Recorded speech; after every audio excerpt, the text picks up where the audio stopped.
tayo ng Merry Christmas, sa bawat isa. At, ayun, nalaglag yung aking kodiko. Gusto po nating malaman kung ano ang Merry Christmas sa Arabic. Pastor Alex, pakicorrect mo lang ako kung mali itong Arabic. Merry Christmas, no? Ang sabi daw sa Arabic, ang Merry Christmas ay Milad Said, no?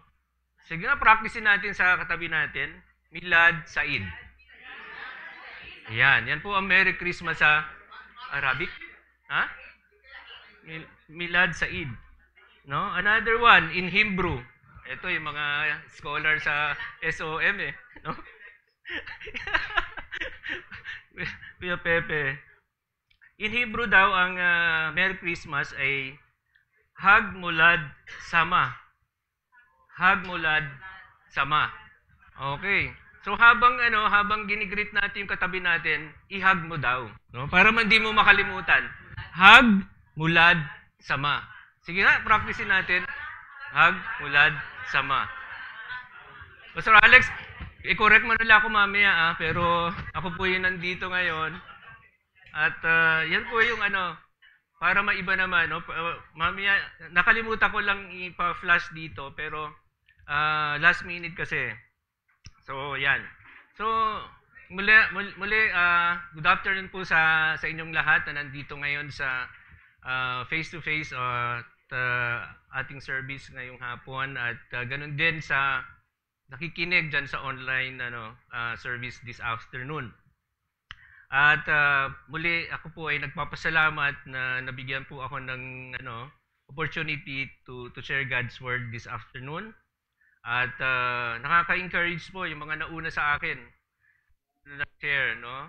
Kagaya ni Brother Ed, Pastor Ed, Pastor Ted, at kaninang umaga si Pastor Pepe.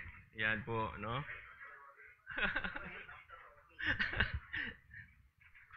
Tunay po na sa grasya lang ng Panginoon kaya po kami nakakatayo dito. Hindi po madali talaga yung paghahanda, yung pag-study ng Word of God. Dahil lahat po nung tumatayo po dito ay nakakaramdam ng yung hindi ka umasa sa sarili mo kundi sa presensya ng Panginoon. By God's grace kami po ay nandito po para mag-share ng salita ng Panginoon. And dalangin ko na ihanda yung ating puso at i-open natin yung kaisipan natin sa salita ng Panginoon. So ano nga ba ang kahalagahan ng Pasko? Dahil December na, parang doon yung ating mga topic, no, papunta.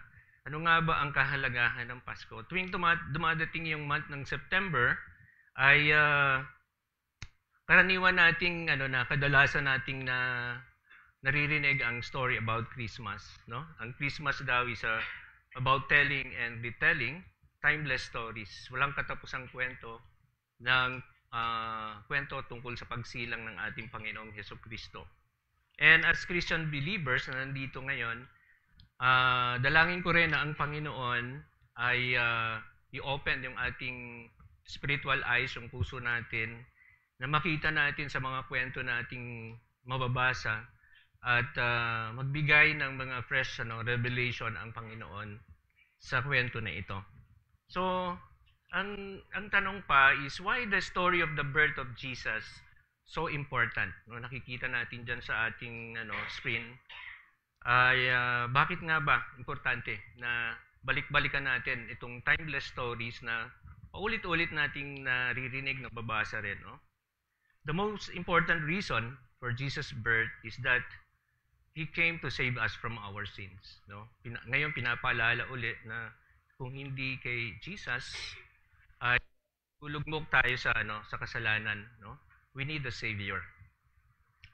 At importante rin na malaman natin na tayo ay nahiwalay sa Panginoon dahil sa ating kasalanan, and that is why the birth of Jesus is so important.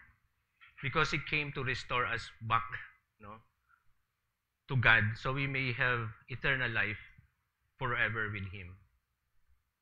So, ang sermon na maririnig natin this afternoon ay galing sa text sa if you have your Bible, so your cellphone or your Bible, ay open natin yung ating Bible sa Luke chapter 2 verses 1 to 20. At itong mensahe ngayong hapon will focuses on Jesus' birth and the angelic visitation the shepherds experience, no? At bakit ba pinili ng Panginoon ang mga shepherds na sila ang unang makarinig ng magandang balita about the birth of Jesus? So, noong panahon pala nung pinanganak si Jesus ay meron ng mga marites, no? At ito ay ginamit ng Panginoon for good, no?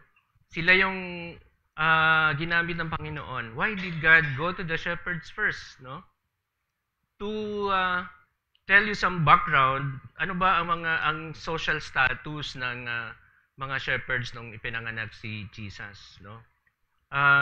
Sila yung nasa kumbaga sa social status sila yung pinakamababa, no?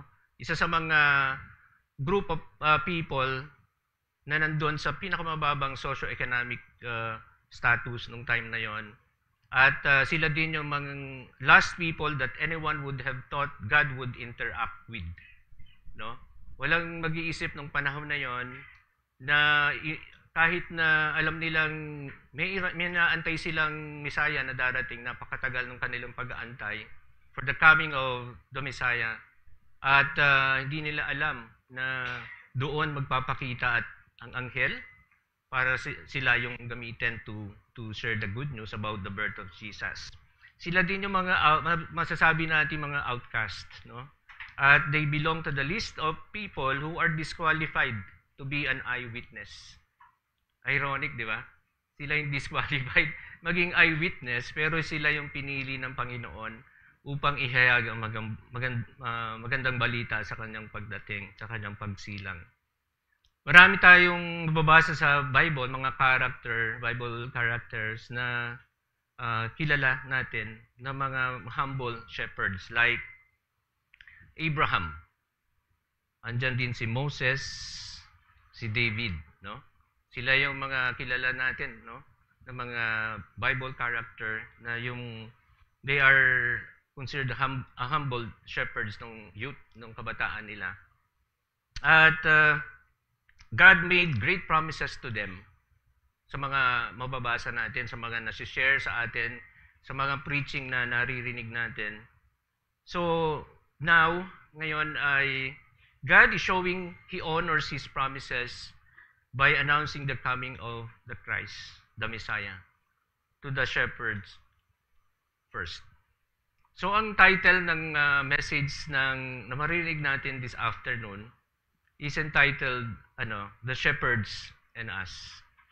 So, sa Luke chapter 2, verses 1 to 20, kung nandyan na kayo sa inyong mga Bible, samahan niyo ako sa kwento na ito at tayo ay mabibless, no? The Shepherds and Us. Itong, sabi ko nga, a timeless story. Sa story na to na makikita natin, maririnig natin, we will explore how we can identify with the shepherds who were first recipients to the good news of Jesus' birth. At basahin natin ito sa scripture. Ayan, may nauna nang bumasa po. Okay. Sorry po. Ito, basahin po natin. Luke chapter 2, verses 1 to 20. In those days, Caesar Augustus issued a decree that a census should be taken of the entire Roman world. This was the first census that took place while Quirinius was governor of Syria. In verse 3, and everyone went to their own town to register.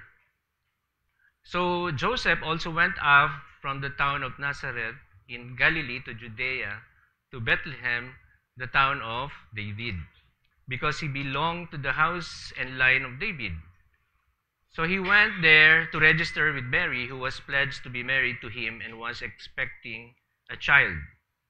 In verse 6, while they were there, the time came for the baby to be born. and she gave birth to her firstborn, a son. She wrapped him in cloths and placed him in a manger, because there was no guest room available for them.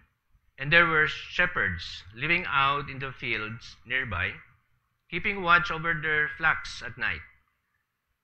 And an angel of the Lord appeared to them, and the glory of the Lord shone around them, and they were terrified. But the angel said to them, "Do not be afraid. I bring you good news that will cause great joy for all the people." Verse 11, "Today in the town of David, the Savior has been born to you. He is the Messiah, the Lord. This will be a sign to you, and you will find a baby wrapped in cloths lying in a manger." Thus suddenly a great company of heavenly hosts appeared with the angel, praising God, saying, "Glory to God in the highest heaven, and on earth peace to those on whom his favor rests." When the angels had left them and gone into heaven, the shepherds said to one another, "Let's go to Bethlehem and see this thing that has happened, which the Lord has told us about." So they hurried off and found Mary and Joseph and the baby, who was lying in the manger. When they had seen him, they spread the word concerning what had been told them about this child. And all who heard it were amazed at what the shepherds said to them. But Mary treasured up all these things and pondered them in her heart. The shepherds returned, glorifying and praising God for all the things they had heard and seen, which were just as they had been told. So sa story na to ay isa-isa nating babalikan itong nativity story na ating nabasa, which were heard countless times, no? Paulit-ulit na. Pero marami pa rin tayong matututunan tungkol sa kwento na ito. Let us think about why God might have chosen shepherds to play an important role in the story of Jesus' birth. Hindi niya pinadaan sa mga Pharisees, sa mga kilalang political na groups ang maganda balita, bakit niya pinili itong mga shepherds, no? At number one, the shepherds were faithful. Isa sa mga matututunan natin. Why? Tingnan natin. Sa verse 8 and 9, "And there were shepherds living out in the fields nearby, keeping watch over their flocks at night, while an angel of the Lord shone around them, and they were terrified." So, kung nandun tayo sa story na yan, imagine natin tayo yung shepherds, no? Tayo yung nagbabantay ng mga sheep. Sabi nga dyan, madilim, dahil gabi siya, nung nagpakita yung anghel. Pag nagpakita yung anghel sa atin, ano kaya ang mararamdaman natin, no? Siyempre, terrified ka. Supernatural yung yung creature na nagpakita sa'yo. At sa gitna ng dilim, biglang magliliwanag kasi glory ni God yun pag nandun yung angel. So, mataterrified ka talaga. Yun yung unang reaction ng mga shepherds. Anong ginagawa ng mga shepherds noong nagpakita ang anghel sa kanila? They are keeping watch over their flocks at night. These were people who were doing their job, guarding their sheep at night. Bakit ba kailangan bantayan yung mga sheep during night time, no? Ano mga responsibility ng mga shepherds nung time na yon? Una, binabantayan nila yung mga shepherds para sa mga wild animals, di ba? Para hindi atakihin yung mga kalaga nilang tupa. At pangalawa, maaaring manakaw yung mga inaalagaan nilang tupa at night. At isa pa, baka makawala yung mga tupa, no, doon sa kulungan during night time.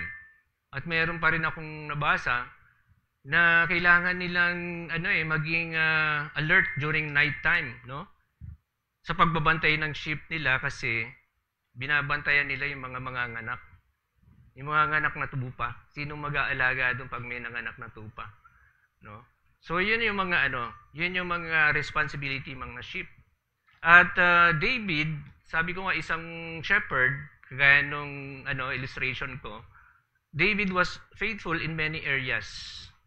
At isa na rito yung pagbabantay niya sa kanyang mga inalagaang tupa. Tingnan natin sa 1 Samuel chapter 17 verse 34. Sabi doon, kausap niya si Saul dito eh. At sila ay nagdidiskusyon kung bakit siya yung karapat dapat na lumaban kay Goliath, no? But sinabi niya kay Saul dito, sabi ni David, when a lion or bear came and carried off a sheep from the flock, I went after it, struck it, and rescued the sheep from its mouth. Ganon katapang si David. As a shepherd boy, as a little shepherd boy, hindi lang siya basta nagbabantay sa mga sheep, no? But David, ano kaya ang pwede niyang gawin? Nag-iisip siya ng iba pang mas productive na bagay habang nagbabantay ng sheep. Siguro naman kung ikaw yung nagbabantay ng sheep, umaga hanggang gabi, maiinip ka, di ba? So nakiisip siya, ano kaya ang pwede kong gawin? Practice. Sling. Practice. Sling. Araw-araw, no? Habang nagtetend siya ng sheep, hindi lang siya basta nagbabantay ng mga alaga ng tupa, instead he took time out there to do something mas productive, no? Kaya pinili ng ni God yung mga shepherd dahil sila yung mga faithful na group of people noon. And he took his sling, not really considered as parang laruan lang ng bata nung time na yun eh. Yung ginagawa ni David, no? Not really a weapon of a man.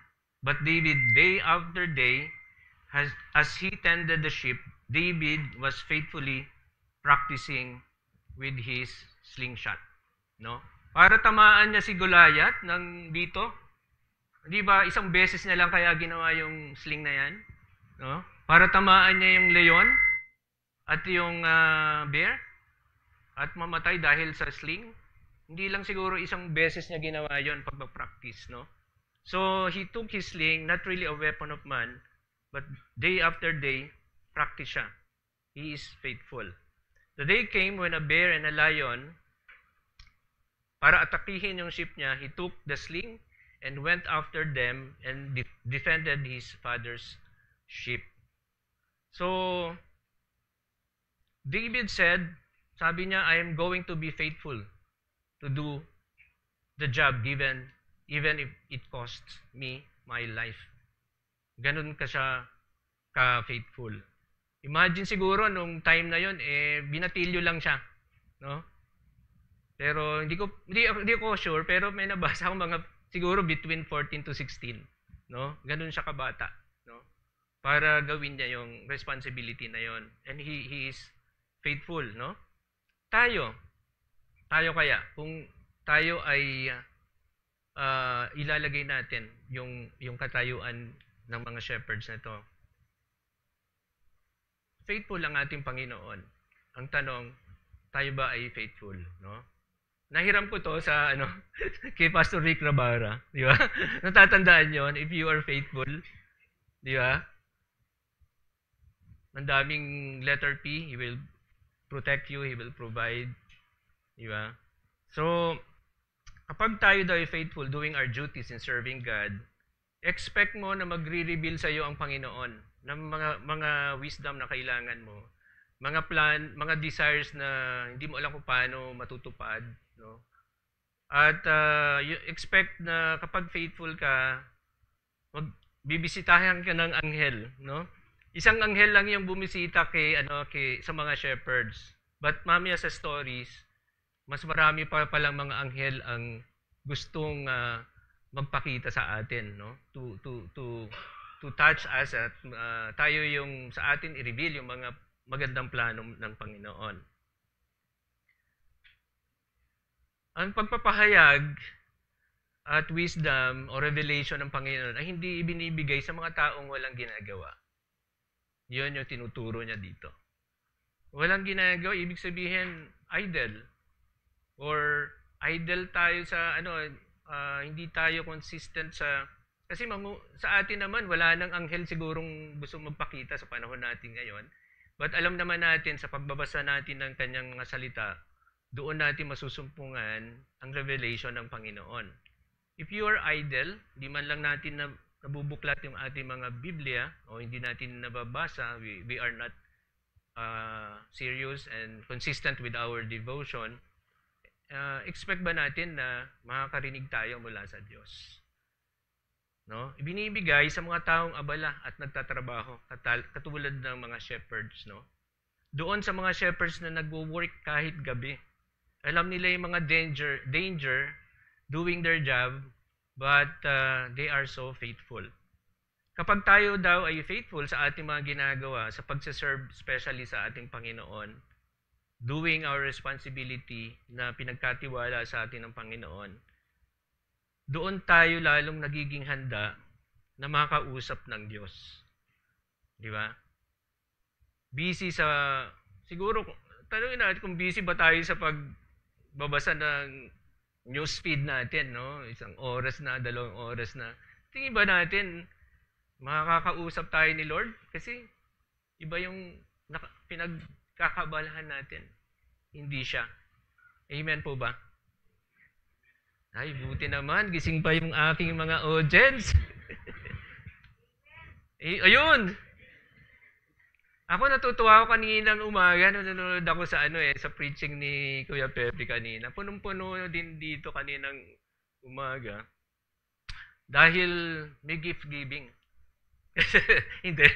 So, binless natin yung mga kapatiran natin na ma-encourage silang bumalik. I pray na yung mga tao kanina ay dala-dala nila yung yung mensahe ng kapanganakan ni Kristo. Why is it important? Para next Sunday makita uli natin sila, no? So, as we continue sa story, sa verse 10, at ang sabi ng anghel sa mga shepherds, do not be afraid. Nung na-terrified sila, alam naman ng anghel siguro na magugulat sila, binigyan kagad sila ng assurance na huwag kayong matakot. At ito yung dala ko. I bring you good news of great joy that will be for all people. Alam nyo, kalaban talaga ng faith is fear. So, sino dito ang nakaranas na ng panahon na kapag ka dumadating na yung September, medyo kinakabahan na tayo, mga ninong, ninang, di ba? Taas dito ang mga naging ninong, ninang na. Taas yung kamay, ninong, ninang. Ay, ang dami. Halos lahat. Naramdaman nyo ba yung medyo kinakabahan na tayo pagka December? Kailangan mag-ipon-ipon na tayo. No? Natatakot ba tayo na malapit na yung Pasko? Di ba? Marami na namang, yung mga employers, sino dito? Yung mga merong empleyado, kumpanya, empleyado, may pinapasweldo. O meron lahat tayo kasi kung may kasama tayo sa bahay, meron tayong pinapasweldo. Di ba? So, pagka ganun, sa amin, bigay na naman ng bonus, di ba? So, sino magbibigay yun? Tayo, di ba? Tayo yung nagpiprepare niyan. Tayo yung naghahanda. We want to bless them. Pero minsan ba natakot tayo na marami na naman tayong gastusin, madami na namang bayarin? No? Siguro nung hindi natin kilala ang Panginoon that He is our great provider, medyo naranasan natin yan, no? Kinakabahan tayo. Like the shepherds, at first were terrified to see an angel. Supernatural nga yung appearance kasi, no? Sino ba ang nakakita ng anghel dito? Meron daw. Si angel. O baka mamaya, hindi natin alam na may pinadala si Lord na anghel. Pero hindi mo siya pinapansin kasi busy ka sa ibang bagay. Pero kapag busy ka sa salita ng Panginoon, marami siyang angel na pinapadala sa atin. Maring isang isang kamag-anak, kaibigan, kilala na nakatulong sa atin. Anghel natin yan na pinadala ng Panginoon. So the angel said to them, do not be afraid. I bring you good news of great joy that will be for all people. Pag sinabing ang magandang balita ay para sa lahat ng tao, minsan ba nasabi natin na ang Pasko ay para lang sa mga bata? Dahil sila lang yung masaya, di ba?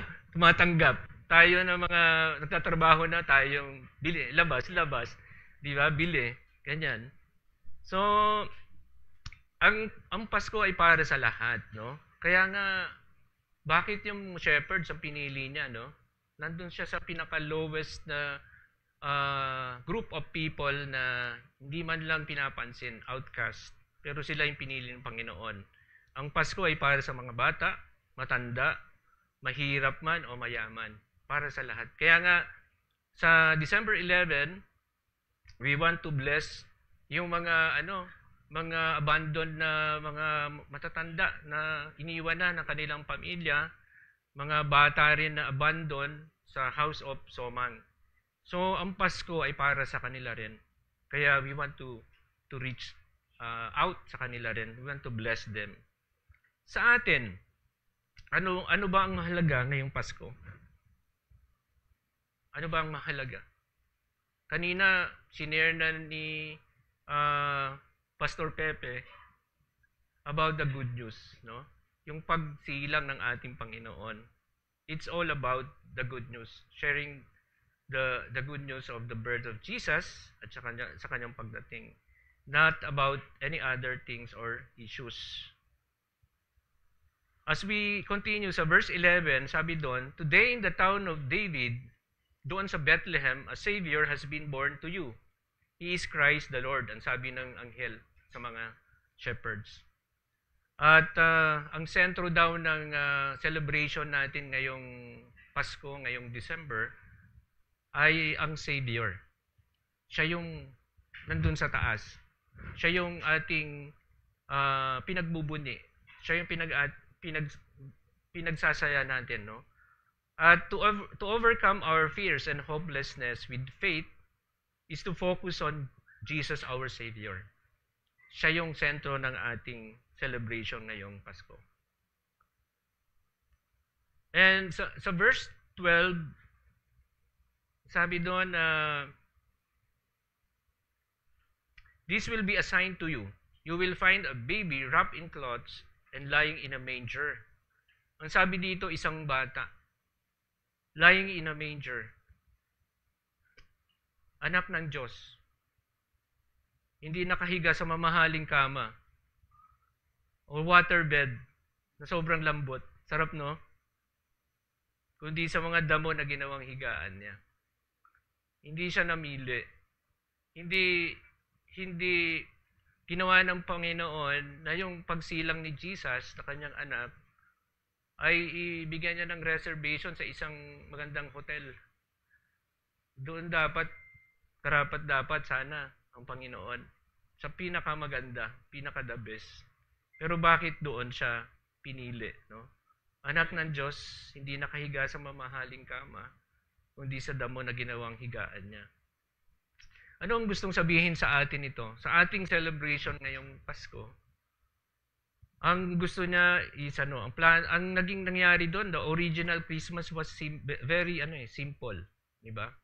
Yun ang revelation sa atin dapat nito. Na ang Pasko ay hindi dapat grande, na sobrang bongga, na ang pinasisikat natin yung sarili natin, kundi dapat ay ang Panginoon ang bida sa lahat ng ating celebration.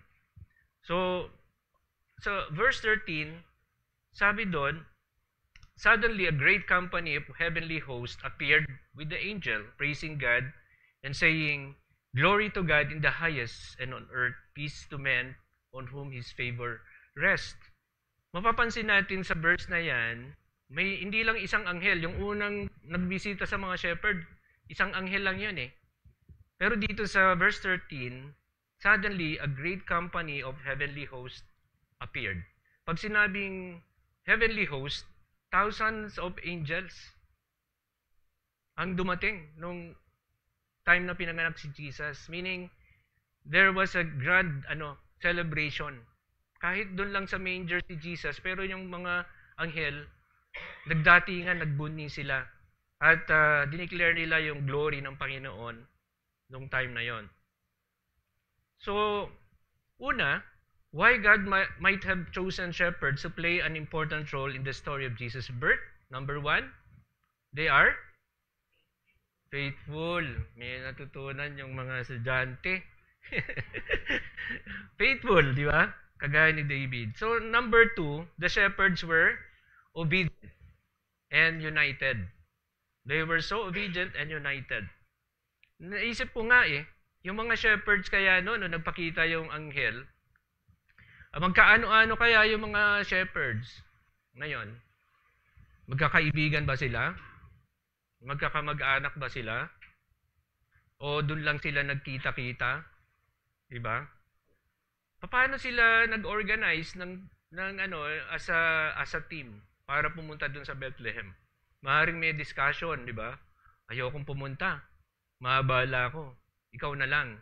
Pwedeng ganun. Pero they were so obedient and united. So verse 15, when the angels had left them and gone into heaven, the shepherds said to one another, anong sinabi nila sa isa't isa? Let's go to Bethlehem and see this thing that has happened which the Lord has told us about. So sila ay nag-usap-usap, yung mga shepherds kung ano yung susunod nilang gagawin. After hearing the good news about the birth of Jesus, they said to one another, let's go to Bethlehem. No? Let's go to Bethlehem. Para gawin nila yung pinag-uutos sa kanila ng anghel at puntahan si Jesus. Iniwan nila yung kanilang mga inalagaang tupa. Di ba? Iniwan nila yon. Pag sinabing, let's go to Mindanao for mission. Let's go? Let's go? Okay, parang mahina. Let's go? Yun, siguro yung yung enthusiasm na dala-dala ng mga shepherds, no? Let's go. No? Or let's go to Zamboanga. Brother, let's go. Di ba? So, totoo naman na pagka dumadating ng mga ganyan, mga mission, sa totoo lang, bawat isa sa amin, sa mission team, pinagpe-pray ng gusto yan, malayo pa lang. Pinagpe-pray na kami. Sa amin, sa mga doctors, nagpe-pray na ayusin yung time namin, schedule ng mga doktor. No? It takes a lot of prayer. I think, isang quality ng mga shepherds, before they obey, to go to Bethlehem, they pray. Diba? Nag-uusap sila. Kasi it will unite a team when we pray. Diba? When we pray, yung mga iba-ibang mga fears natin, yung mga pag-aalinlangan natin when we go to an activity na pinapagawa sa atin ng Panginoon, we should pray para mas organize yung ating team. No? But, pwede namang pwede man pag sinabing let's go to mission. Let's go. Wala na. Let's go. Let's go to vacation. Mas malakas. Mas malakas yung bakasyon. Magkasing tunog yung mission tsaka bakasyon, di ba? Pero mas malakas yung bakasyon. Pero sa pagmi-mission, kailangan naman ng pahinga ng mga servant, di ba? Kaya nga nababalance, di ba, Brother Ted? Meron ding konting recreation. So, lechon. Pwede rin. Maraming lechon.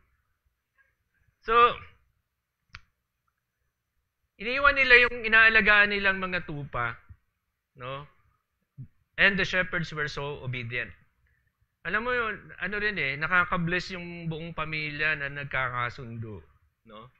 They were so united, obedient na nagsiserve kay God, no? Na-experience ko kasi as a family, I'm so blessed na yung pamilya ko na guide kami ng Panginoon how to encourage them to serve, no? Pag nakakita ko ng mga pamilya dito ngayon sa conference doing that as a family, worshiping God, serving God, nakaka-bless po kasi siyempre, hindi rin naman mahirap yung pagsiserve. It takes commitment, and pagka nadadown ng isang member ng pamilya, pinupush natin, i-encourage natin sila. Huwag kang manghina, huwag kang tumigil sa pagsisilbi sa Panginoon. At Pasko nga, no? Pasko nga, but nire-remind tayo na isipin kaya natin, may mga tao kayang hindi natin kinakausap hanggang ngayon. Maaring kapamilya natin yan, maaring kaibigan natin sila, maaring kasama natin sa trabaho, o kasama dito sa ministry, sa pagsisilbi sa Panginoon. Ayaw nating makita, ayaw nating kausapin, hindi tayo magkasundo. So, wala to sa compress. Amen. Oo. Amen. Okay, palapakan natin ng Panginoon. Wala nga pala ito sa compress. Oo. Malayo. Pero, kung ganun ang nararamdaman natin at nakikita natin sa paligid natin, malayong malayo yata iyon sa tunay na kahulugan ng Pasko. Sabi ng mga shepherds, let's go. No? Meaning, they know how to have an agreement. United sila, nagkakaintindihan sila, they were so obedient to God sa calling ng Panginoon. Saan ba sila dapat pumunta? Di ba sa Bethlehem? Hindi sa mall. Hindi sa Divisoria. Tayo, busy na naman tayo dyan pagka Pasko Sa mga shopping centers ba sila pinapunta? Abay, hindi, no? Papunta sila kung saan nandoon si Jesus. Sa Bethlehem, doon sila nakafocus. Doon sila papunta. Doon dapat nakasentro ang Pasko natin ngayong season na to go where Jesus is. Kaya nga ngayong month ng December, sa mga Christmas celebration ng bawat mga cell groups, at even sa mga family gatherings, ini-encourage namin kayo na yung goal natin na one more soul for Jesus. Diba? Kagaya nung ginawa nila Kuya Pepe sa mga grupo ng mga PMAers ba yon? High school? Kanina nakita ko nung nakikinig ako, nanonood ako online, 13 souls receive Jesus Christ as their personal Lord and Savior. Palakpakan natin ang Panginoon. So, ano ba ang Bethlehem natin, no? Sa present na natin, buhay natin. Ito ba ay ministry na kinabibilangan natin? Ito ba, ang Bethlehem ba natin ay yung when we go to mission and kahit alam natin na may iwan natin yung ating pamilya, yung ating trabaho, yung mga commitments natin dito, aalis tayo just to share the gospel doon sa malayong lugar na hindi naman natin kaano-ano. No? But yun yung call sa atin. A place, yung Bethlehem natin is a place where God is at work. Gawain where Jesus is inviting us to join Him in His work. Iniimbita tayo ng Panginoon Naantay lang tayong mag-respond sa calling niya. Maraming mga lugar at sitwasyon at pagkakataon na tayo gusto niyang makasama sa kanyang gawain. So let's obey, let's join Him in His work. Malapit na po tayong matapos. Gusto niyo pong matapos na kagad? Verse 16. Verse 16, so they heard of, no? Yun ang ginawa ng mga shepherds. Nagmadali sila. Pag sinabi natin heard of, hindi yung basta lakad sila, sige, obey. Mas mabilis kaysa dun sa normal na pagkilos. Mas may urgency. May mga pagkakataon siguro, sabi noon nung araw, sabi ng anghel, punta kayo sa Bethlehem, nandun si Jesus. Ang sign is, he's lying in a manger doon. So, paano nila hanapin yon? May mga address na ba nung araw? 78B Don Bosco Street doon. Makikita nyo si Jesus. Eksakto, Waze. Wala So, imagine, nung nag-respond sila, gabi, di ba? They hurried off. Nung kapag katapos na makausapin sila ng anghel, di naman inabot ng kinaumagahan para magliwanag. Imagine, gabi. Nagmadali sila. Nag-respond sila, nag-obey sila. Hanap sila. Lakad sila. Hindi ko alam kung anong mode of transportation din ang ginamit ng mga shepherds going to Bethlehem. Lakad po. Kagaya ni Elijah, tumakbo. Hanggang sa makarating kung saan si Jesus. Pwede rin. Kasi nga, nagmadali sila. just to see Mary, Joseph, and the baby who was lying in the manger. So verse 17, when they had seen him, they spread the word concerning what has been taught about them, uh, about this child. So anong ginawa ng mga shepherds? There was a quick action. Quick obedience. Kapag may pinapagawa kaya sa atin ng Diyos, alam na alam natin kung ito ay will niya, assignment na binigay para sa iyo at ikaw lang ang makakagawa nito. Assignment, duties. Let's pray about it, no? And let's do it quickly. Hindi naman basta padalos-dalos ang ibig sabihin nito, kundi kapag nag-pray ka kasi, di ba? Parang ang bilis ng mga susunod na steps. I-direct ka ng Panginoon, ito yung susunod mo. Ito yung una mong gawin, ito yung susunod mong gawin, di ba? Pagpe-pray mo. And then quick ang obedience mo. Kapag merong ganitong pinapagawa sa atin ng Panginoon, bakit kailangan let's do it quickly? Kasi baka makasingit naman si Satan, di ba? Guguluhin niya. Ang plano niya to steal, kill, and destroy. Yung mga plano ng Panginoon sa buhay natin. Baka makasingit pa si Satan, hindi na matuloy. Meron ba tayong naalala ng mga ganong sitwasyon? Sisirain niya yung loob nyo. Gagawa siya ng mga maraming hadlang para hindi matuloy. At hindi na siya matutuloy kasi na-discourage ka na. So anong ginawa ng mga shepherds after they have proven that Jesus was born? They spread the word. Dahil sila nga yung marites, di ba? They spread the word. Noon daw they were considered as the early evangelist. Sila yung mga kauna-unahang evangelist na ginamit ni God to share the gospel, to spread the good news about the birth of Jesus. No? Ano kaya ang pakiramdam din sa atin na tayo yung makareceive ng balita? For example, isang mother na yung kanyang anak ay buntis. Nireveal niya na, "Mommy, I'm pregnant."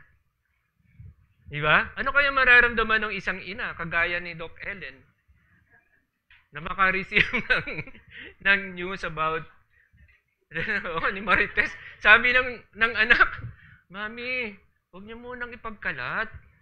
Huwag niyo munang atin-atin lang to."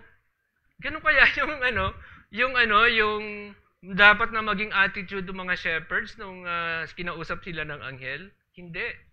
Parang kagaya nung experience namin ni Doc Ellen when we heard the news about Eliza's pregnancy, no? We spread the news. They spread the word, no? Yung mga shepherds, ganon dapat tayo, no?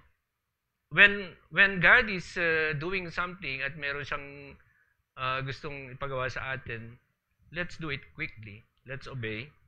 At i-spread natin yung magandang balita. Sabi nga doon sa Mark 16 verse 15, he said to them, "Go into the world and preach the gospel to all creation. And whoever believes and is baptized will be saved."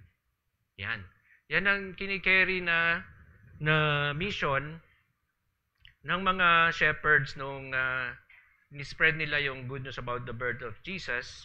Ito yung grand mission nila. At ito rin dapat ang grand mission, no, ng bawat believers na nandito, na nakikinig ngayon. Some of us are not called to verbally preach the word, and some of us are blessed with such a gift. Magaling mag-preach, kagaya nila Pastor Alex, galing mag-preach, Pastor Doms, and yung mga nauna sa akin, Pastor Pepe, Pastor Ted, Pastor Ed. Ayan po. But not being good at public speaking, hindi po ito dapat maging excuse not to spread the word. Bawat isa sa atin, gagamitin ng Panginoon to share the good news of the coming Messiah, about Jesus. No? Dala-dala natin yan. So, Christ should be the center of Christmas. Wala nang iba. Siya lang po. As we continue sa verse 18, and all who heard it were amazed at what the shepherd said to them. But Mary, pansinin natin, anong reaction ni Mary? Mary treasured up all these things and pondered them in her heart. Mahalaga sa kanya yung siya yung naging daan, siya yung ginamit ng Panginoon para ipanganak yung Messiah, the coming of our Savior, no? Si Jesus. Ginawa niya, she pondered them in her heart. At anong mensahe sa atin ito? The birth of Jesus is about pondering, about reflecting on Jesus. No? Yun ang sinasabi sa atin ng scripture na yan. Ngayong December, some of us are so busy na, no? Marami na, puno na yung schedule. Next week ganito, next week activity ganito na yung pupuntahan natin. Hanggang January na siguro, no? Calendar na. At magiging sobrang busy na tayo. Saan? Kakaluto. Di ba? Magiging busy na tayo, kakabalot. Di ba? Totoo naman yan. Magiging busy na tayo, kaka-decorate, kakaayos sa bahay natin. Busy na rin tayo, yun. Ang lakas ng boses ni Doc Ed. Kaka-shopping. Events dito, events doon. No? Ang daming activity. Ang tanong, sa kalagitnaan ng ating pagka-busy, may time pa ba tayong to ponder, to reflect on Jesus sa puso natin? So, pinapaalala sa atin ngayong hapon na sa kalagitnaan ng mga chaos na dumadating sa atin, kanina lang o kahapon, 'di ba, nagkaroon ng earthquake sa Surigao, no? So napakagulo na ng mundo. But wag tayong mawala ng pag-asa, no? There is hope na galing sa ating Savior. So why God might have chosen shepherds to play an important role in the story of Jesus' birth? Number one, they are faithful. Pangalawa, they were obedient and united. Point number 3, matatapos na po tayo, pati sa kwento, the shepherds know how to praise and glorify God. Napakasimple po ng mga mensahe, pero ang hirap gawin. Minsan, di ba? The shepherds know how to praise and glorify God. So, when the shepherds returned from their visit to Bethlehem, ano po ang ginawa nila? Verse 20, the shepherds returned, glorifying and praising God for all the things they had heard and seen, which were just as they had been told. The shepherds had the capacity to be humbled, to be amazed, and God chose them to hear and spread the good news. Imagine how unworthy they must have felt, but how honored they are. Sila yung pinili. Alam nila naman ang sitwasyon nila sa society nung time na yon eh. Pero pagka sa atin kaya, no? Kapag tayo ay may pinagawa ang Panginoon sa atin, and after the duties and responsibility sa pagtupad ng ating tungkulin sa pagsisilbi sa Panginoon, palakpak, di ba? Pinakpakan tayo, pinuri tayo, pero minsan may very thin lines, di ba? Na pumasok sa isip natin, sa ulo natin yung glory, di ba? Between humility and pride. Diba? Parang nandun sa manipis na linya na yon. But ngayon, pinapaalala sa atin, whenever we are praised by people sa pagganap sa tungkulin na binibigay sa atin ng Panginoon, let's offer it kagad yung glory sa Kanya. Diba? Kagaya nung ginawa ng mga shepherds, no? They know how to praise and glorify God. So in your joy, in your struggles, in your sadness, and in your blessings, let us praise and glorify God that we have been given this life to live. Mapalad po tayo lahat dito, nandito tayo ngayon. Kagaya nga yung sinishare ni Brother Ed, na-receive niya si Jesus doon pa sa lugar na pinagbabawal yung pagpupuri sa Panginoon. But here we are, so free, na pwede tayong kumanta na walang iniisip kung huhulihin tayo dito sa building na to, hindi. Pero malaya tayong magpuri at mag-glorify ang ating Panginoon sa sambahan ito. So, this season, let us focus on becoming the people that God has instructed us to become and offer our successes to Him. Kung may mga tagumpay tayong nararanasan, natin kagad yan, ipasalamat kagad natin sa ating Panginoon. And let us live our life with the purpose of praising and worshiping Him. I know He will reward all of you. So, yung mga shepherds, pinuri nila ang Diyos. Yung mga nakarinig yung mga angel, pinuri nila ang Diyos. Yung mga nakarinig ng magandang balita, sila'y namangha. They were so amazed and they learn how to praise and glorify God. Title ng ating mensahe, The Shepherds and Us. Let us pray. Panginoon, salamat po sa hapong ito. Muli, Panginoon, ikaw po ang aming pinapapurihan at ang sentro po ng season na ito, ng celebration ng Pasko, ay ikaw lang po, Panginoon. Salamat po, Panginoon, that your presence is here this afternoon. I pray, Lord God, kagaya ng mga shepherds, ito po ay maka-relate ang bawat isa sa amin, Panginoon, that if we are faithful, we are obedient, we are united as a church, as a family, nandun po yung presensya mo, Panginoon. We thank you, Lord God, that you are teaching us the simple way when we are in our midst, Panginoon, ng aming tagumpay, even in our worries, Panginoon, we must learn how to praise and glorify you, Lord God. Salamat, Panginoon, sa iyo ang papuri at pasasalamat. Ito po ang aming panalangin. Sa pangalan ni Jesus. Amen. Amen.